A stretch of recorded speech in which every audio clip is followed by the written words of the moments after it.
नमस्कार. विवाहित पुरुषाच्या लिव्ह इन संबंध म्हणजे गुन्हा नाही असा निर्वाळा अलाहाबादच्या उच्च न्यायालयाने दिलाय. माननीय न्यायालयाचं म्हणणं आहे की कायदा आणि नैतिकता या दोन वेगळ्या गोष्टी आहेत.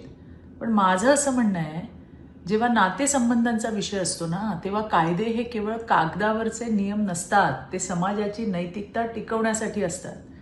आणि जर नैतिकतेलाच तडा जात असेल तर तो केवळ कायद्याचा मुद्दा कसा काय राहील? तो समाजाचा प्रश्न बनतो. एका बाजूला आपण महिलांच्या सन्मानाच्या सुरक्षेच्या गोष्टी करतो आणि दुसऱ्या बाजूला अशा प्रकारचे निकाल येतात जे अत्यंत गंभीर आहेत, अस्वस्थ करणारे आहेत. तुम्ही पुरुषाला लिव्ह इन मध्ये राहणं कायदेशीर करता तेव्हा त्याच्या पत्नीची वेदना कोण समजून घेणार आहे? त्यांच्या लेकरांच्या आयुष्यावर जो होणारा परिणाम आहे तो कोण आणि कसा भरून काढणार आहे?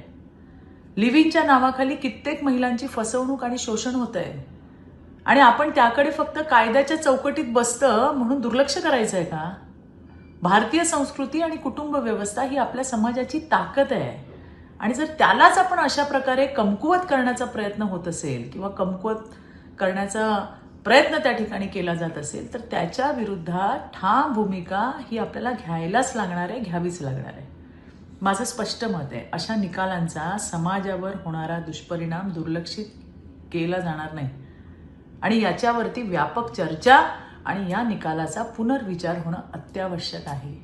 कायद्याच्या नावाखाली जर कुटुंब व्यवस्था तुटत असेल तर तो न्याय नाही, तो अन्याय आहे.